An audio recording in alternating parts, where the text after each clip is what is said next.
Hi, everyone. I'm back. I'm back in Miami. I was in Brazil for a little while. You're watching my virtual. I got little Henry here with me. We have so much to talk about today. And wow, it's been a journey. So, first and foremost, I'm back in my home. I'm back in Brickell. I have spent the last 2 months, 3 months, 3 months in Brazil. And it has been a journey from the Amazon to the Brickell City.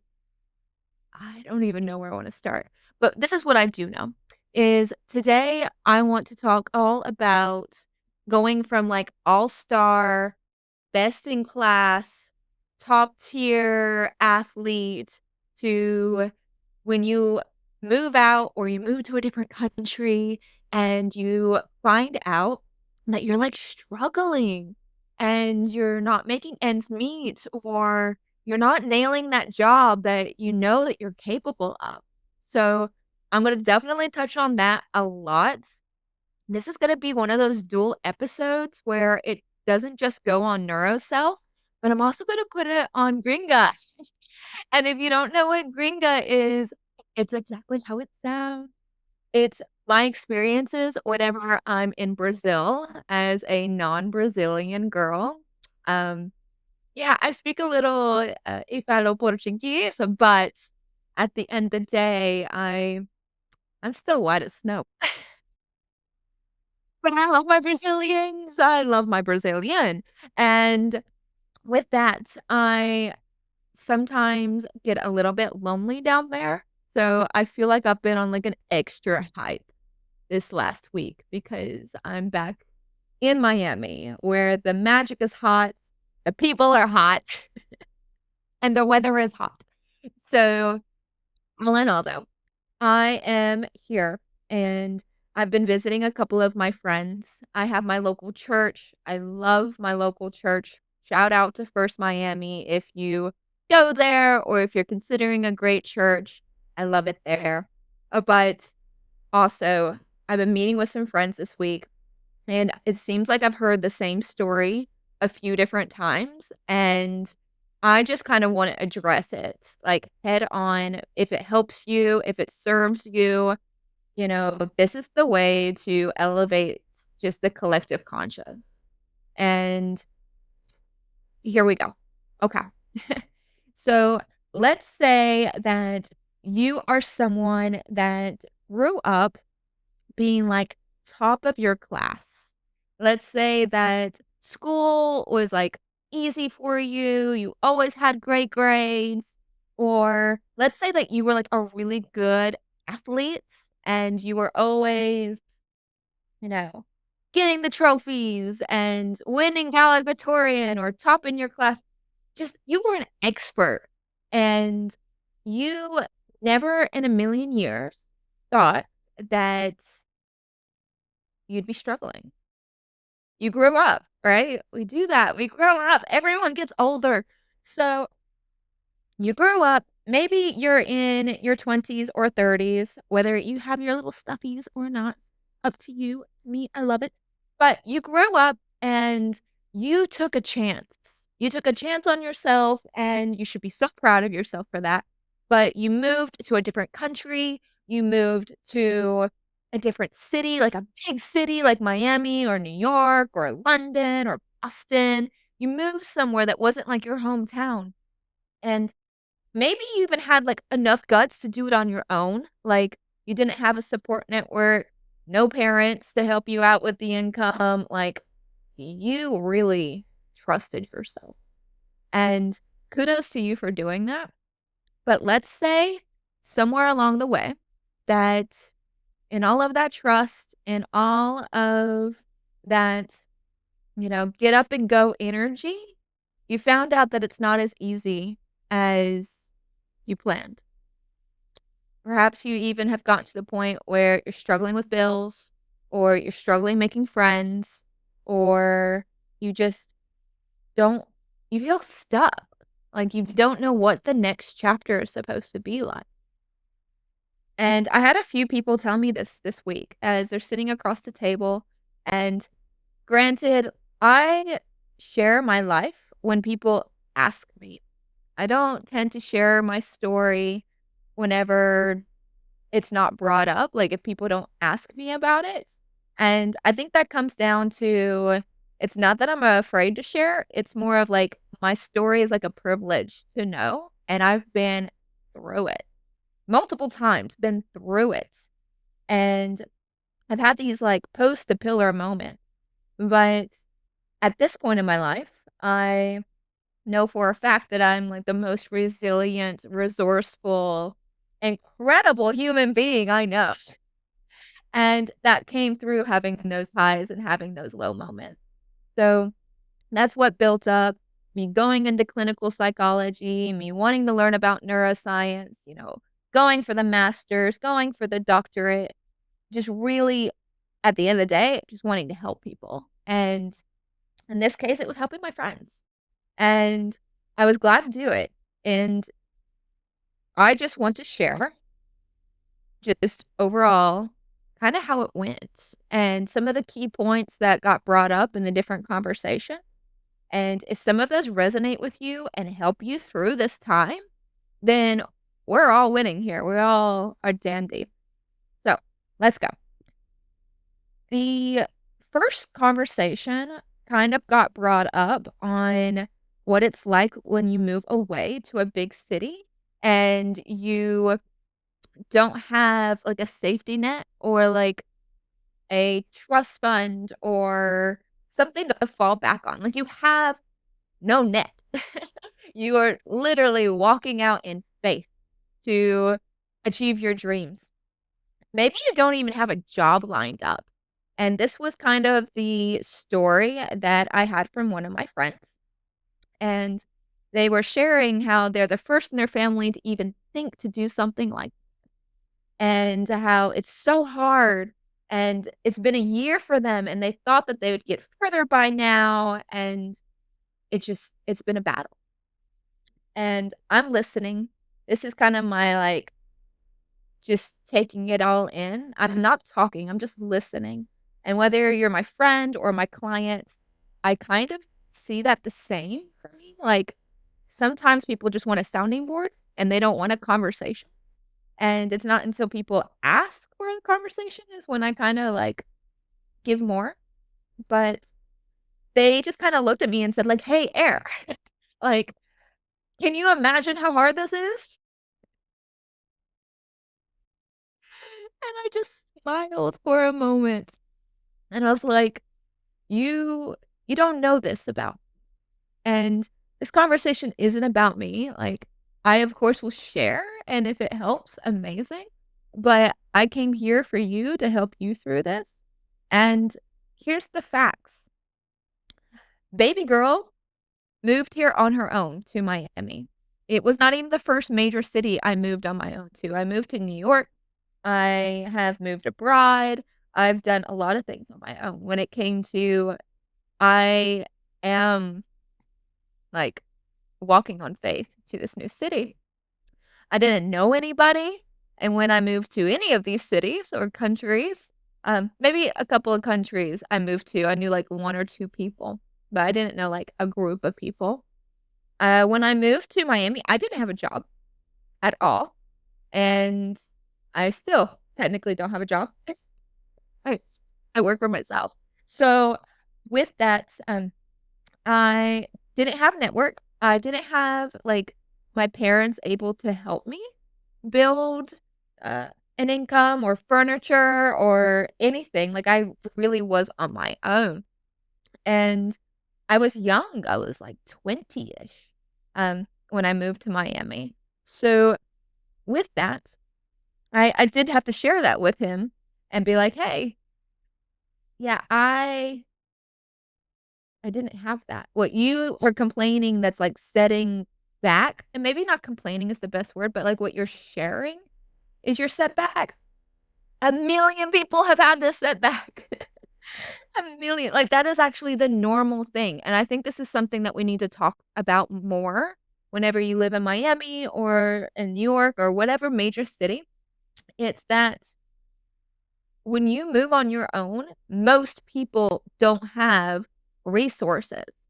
And perhaps they have, like, a job lined up, but most people, especially immigrants, we move and we are job hunting or we're networking or we're just trying our best to, like, build a foundation as quickly as, which leads me to my second point. If you've only been in a city or a new country for a year and you feel like you've fallen behind or you should, I hate the word should, be more established, you are just getting adjusted. 1 year is really not a lot of time. And when you're young, it feels like forever.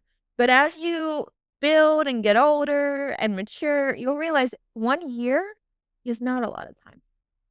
And especially whenever you are, like, building something from the ground up, whether it's a business, a home, a relationship, a family, 1 year, it's sufficient time to have something going, right? You're in a better place than you were last when you started, but don't expect to have, like, the golden goose of life in 1 year, especially if you had no resources to start with.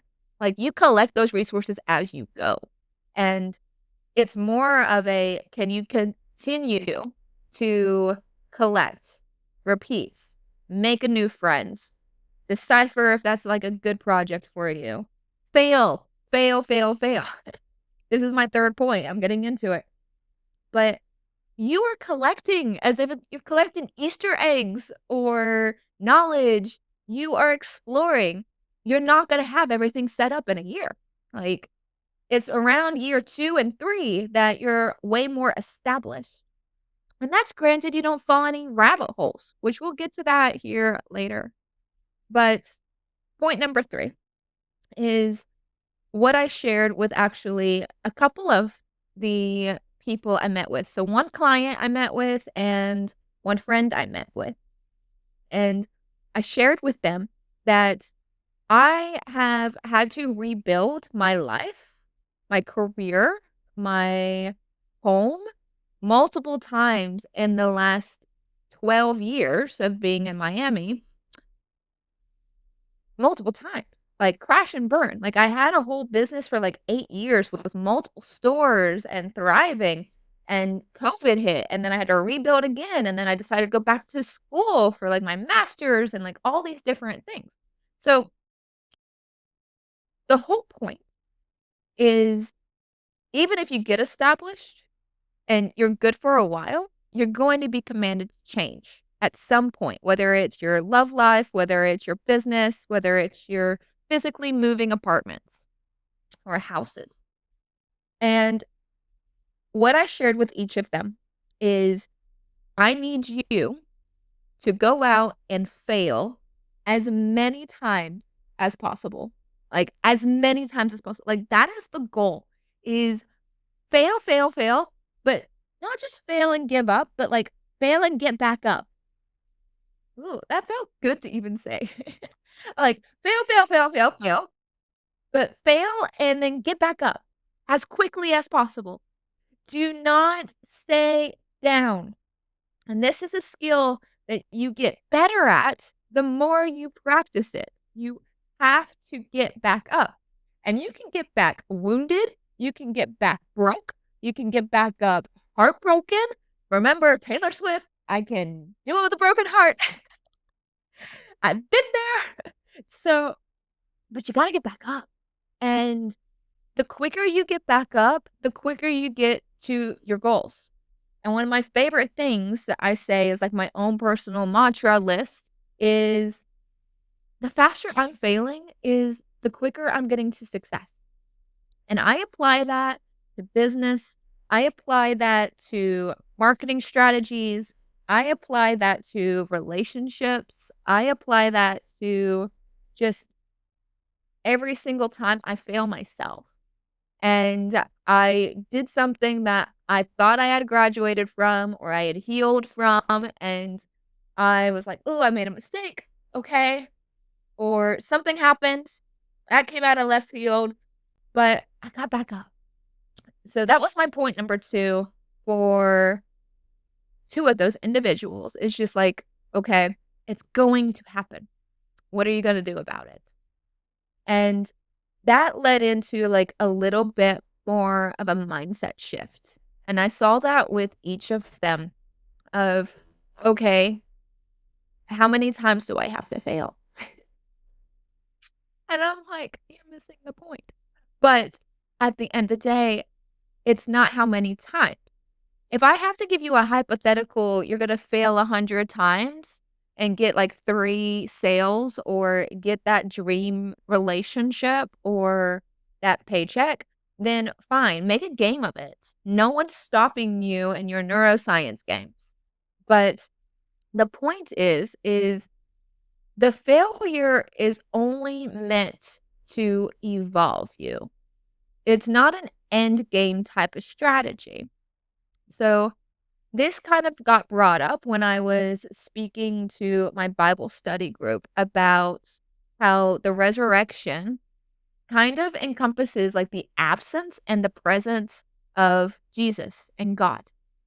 So a little bit of a detour that we're going to go on for point number, I think we're on 4. So when you think of like the resurrection, and if you aren't familiar with Jesus Christ, we'll do a quick little biblical review. And even if you're not religious, this is still going to help you. So stick with me. Don't tune out. Like, don't like turn off your ears just because I said Jesus. Stay with me for practical reasons, if nothing else. And you're going to see that this is really great life advice. And I will tag in one more thing and get into it of the whole Bible is great life advice and financial advice. If you only read it as like a psychological and financial book, it will change your like whole life. But all that aside, resurrection. So we have what is known as the creator of the universe coming back to establish a relationship with all of humanity, including you. And in that process, we have amazing good works for 3 years, but then this person, Jesus, ends up dying the most horrific death possible. This is gonna be so profound. The most horrific death possible, by choice, goes into an absentee moment of darkness and grief because he's in a tomb, he's in a burial ground, right? In a grave, and then finds a resurrection moment and where eventually he ascends back to the heaven or AKA happily ever. Now, how does this apply to your all-star childhood to where you're struggling right now? And how you know that failing to evolve is going to work out for you. Here we go. That absent moment is the maturity moment. It's the maturity of, can I get back up? Can I still believe? Can I move forward in knowing that I don't know the next step, but I believe in the highest good for myself. I believe in myself. Or in the case of Jesus Christ, I believe in Jesus Christ. So that absentee moment is not a moment where you should succumb to fear or grief or limiting beliefs. That's your mature moment. That's your highlight moment where you're like, wow, things are going to really change for me here. Now, to get a little bit into the failing and evolving, this is beautiful when it comes to the whole point of the resurrection. He lives. You may have heard that before. He has risen indeed, and he lives. After a horrific death, the worst death you can possibly imagine was the death. Okay? This means that you, and especially if you're a follower, have resurrection power. This means no matter how far down you've gotten down the rabbit hole, no matter how far down you have lost, It doesn't matter how much debt that you're in. It doesn't matter how heartbroken that you were left. It doesn't matter how homeless you are. It doesn't matter how much your health has inclined. That resurrection power, the whole point of this story now shows you can come from not just the horrible circumstances, but death itself. And death itself meaning resurrection means he lives. That means you're gonna live. That means that you can't fail hard enough not to be able to get back up. So, as I was sharing with all 3 of these, like, groups of people, I was conveying that the fact that something can come back from the grave or the most horrible circumstances after it was the most beautiful experience. Remember the teachings and the miracles, die and come back even better. That is failing upward. That is evolution. That is growing. You have that power. So, this is where I get a little bit controversial when I share with my clients or with my friends. They may come to me and be like, "Hey, Air, I want to get back together with my ex, and my friends are not gonna approve of this, or my family is not gonna like this. Like, a lot of bad things happened, XYZ." And they're like, "I don't even know. I don't even know if she'll take me back or if he'll take me back. It's just it's scary." And I'm like, "Okay. All right." So, first and foremost, it's possible. It's all possible. It's resurrection power. And it's 100% possible to have a better relationship than the first one. And that's kind of the goal, right?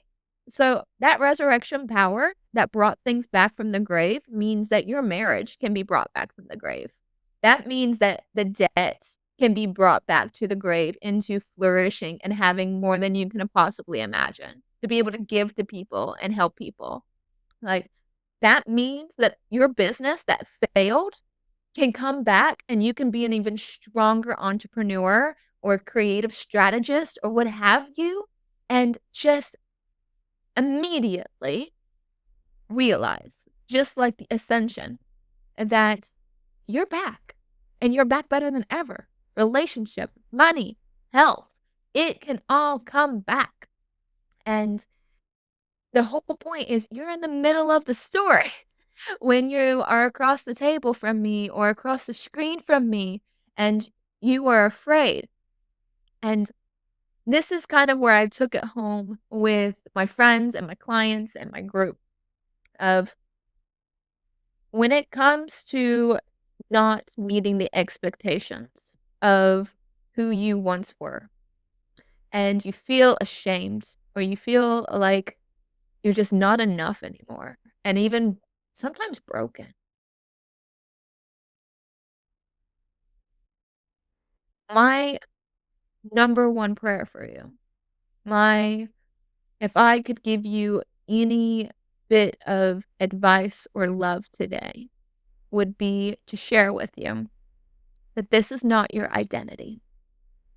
This is a moment in time where you are having an experience of creation and you have say on what happens next.